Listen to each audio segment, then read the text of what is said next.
we're gonna turn the Fordyce into a Hot Wheels.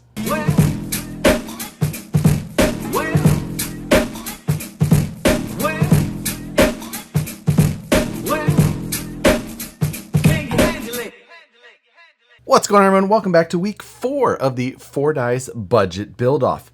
If you're not familiar, in this series, Matt from the Scale Builders Guild and myself take a vehicle, and in this case, it's the Vanquish VS4-10 Fordyce, and we upgrade it every week with a budget, but this week, that budget is determined by the Wheel of Fordyce. This week, while on the live stream takeover, Matt was out of town, so I had to spin for him. And on that show this week, both Matt and I got the same result, and that was Hot Wheels Week. Before this series started, we determined that Hot Wheels Week meant we had to spend $10 of our budget on Hot Wheels. And I have no problem doing that, but didn't necessarily make for all that interesting of a week. So I decided to take a little twist on it. My coworkers and I went to Target, as we do on occasion, and looked for some Hot Wheels. And I decided I was going to shop for some Hot Wheels that I could take some inspiration from and apply to my Fordyce. We ended up with, first of all, this Maxima Hot Wheels drift car. And this one's pretty cool because it's got a windowed hood, but I really liked that, but it was because I saw Matt do the windowed hood, and I thought that was such a cool little take that he took on it. But I didn't feel like I could steal his idea on that, so I decided not to use that one as the example.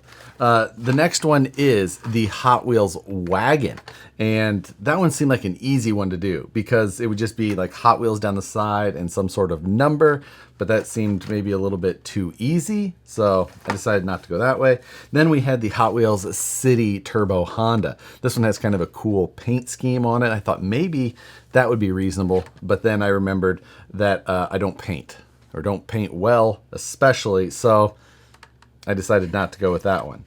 Then the one that I did actually end up with is this drag racing Honda Civic hatch. I love Civic hatches, and this was the one that in the end was the winner for me. I felt like I could draw some inspiration from this little guy.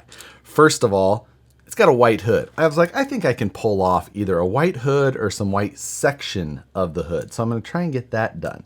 Then it's got an exhaust exit out of the hood and a turbo in the front. So I thought to myself that I could pull some inspiration from that idea specifically.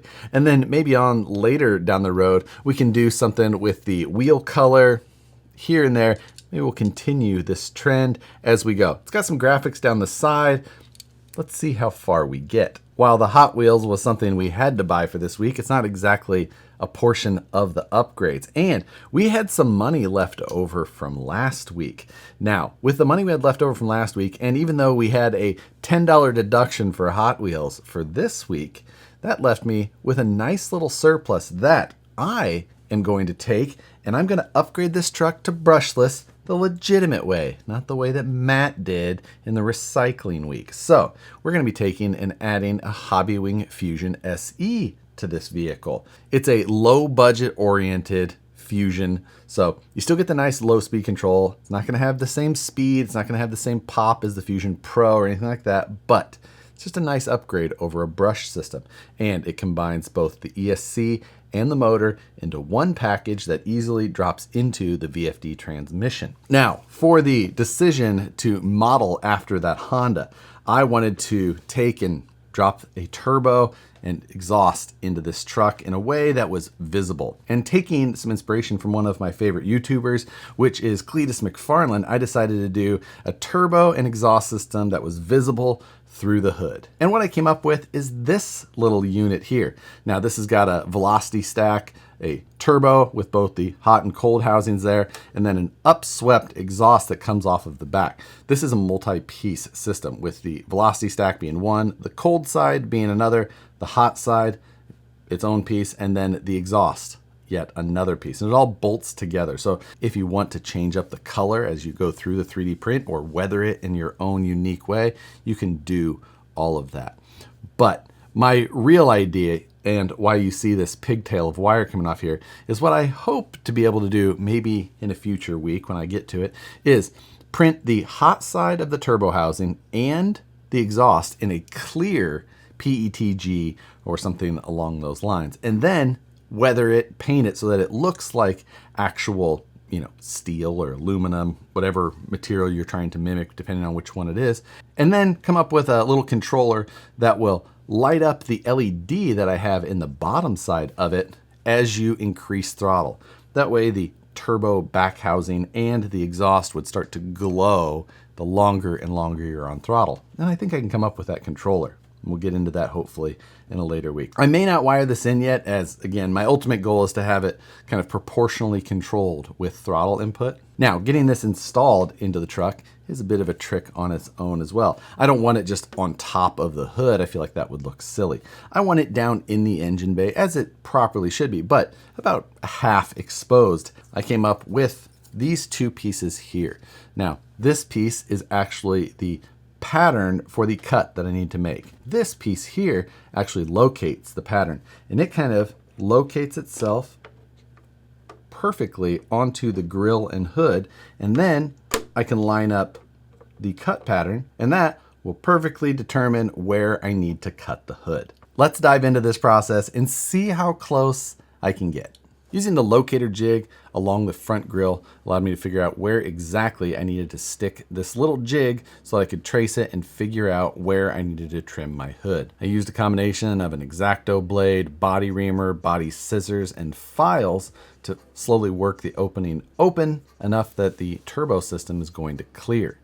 The turbo system bolts down into the front inner fender on the passenger side with a single screw. The whole turbo setup and exhaust is printed out of PETG carbon fiber on my Bamboo Labs X1 carbon. Everything looks really good. This is on a standard 0.2 millimeter level height. Everything bolts together with some M3 and some 164 screws for detail. Also, I used some of that mesh that we used in week 2 to push down into the velocity stack to give it kind of that screen look. And it also helped cover up the M3 screw that I had down there to hold the multiple pieces all together.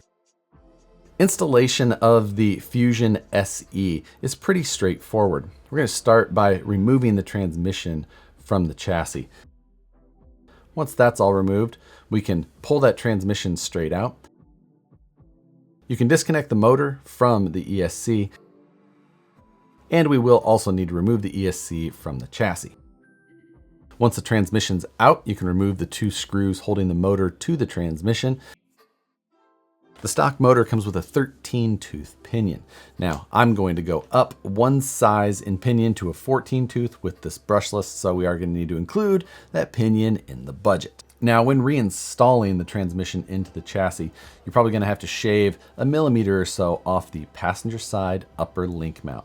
I just use the X-Acto blade and just give it a few little passes there. You're only going to take off the corner of that mount.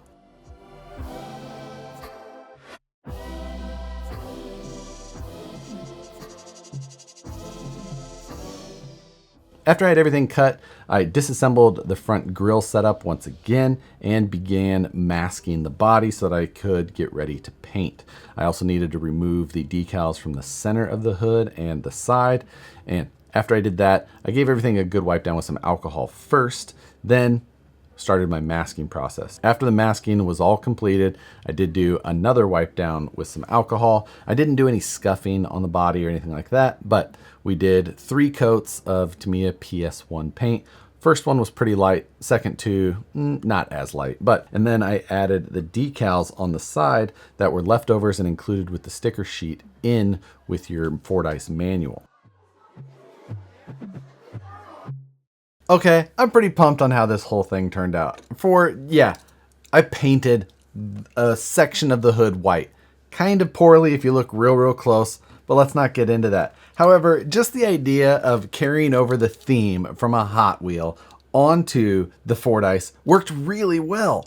The white hood was easy to do. The black bumper on this little Civic works pretty well because of the black grille on the Fordyce. You know, we've got the blue that matches really closely to the factory blue of the Fordyce as it is. And I think the only thing that we're missing is like the goldish wheels on this car, which I think is going to make our decision in the future much easier now when we go to decide on that. I will say that I have seen Brandon copped some paint jobs off of Hot Wheels before as well, so not exactly my own original idea. But nonetheless, this one turned out fantastic. I'm pretty happy overall with the turbo and the exhaust, and I think that the light up system will work pretty well once we get to the final design in the future. I do currently have that LED powered up. Quite bright in person, and I think in the long run, my master plan for this setup will come together. I have some learning to do, some figuring out, and I need some more budget to do so. The Fusion install is about as simple as it gets. You take out the motor and ESC and you put in one unit, set your gear mesh, and you're done. And as a bonus, we didn't even use up all of our budget still. Now, I didn't account any budget for that little LED strip in there. It doesn't count. It's not in there yet. It's not even, don't worry about that little guy. Down the line, we're going to take some more little styling cues from my new favorite Hot Wheel, and I'm looking forward to following weeks. Make sure and you go check out Matt's video for this week. See what he got into. I have no idea. Excited to see it myself. There will be a 1 week gap in the series though. Next week, there will not be an episode, but the following week, right back on schedule for the last half of the Fordyce budget build off. Hope you've been enjoying it up to this point. If you have suggestions on things that we should, incorporate either from this or other ideas in general, drop them below. Of course, this turbo setup and everything will be available in the description below if you would like to add it as well. This episode was a shot in the dark. I wasn't totally sold on my plan for this episode until I saw it completed, but now I'm pretty happy with it. Hopefully you guys are as well. If you enjoyed the episode, hit the like button, subscribe if you're not already, hit the notification bell so you see the videos as soon as they get uploaded. Don't forget, 1 week break and then right back with the final half of the Fordyce budget build. As always, thanks for watching, and we'll see you on the next one.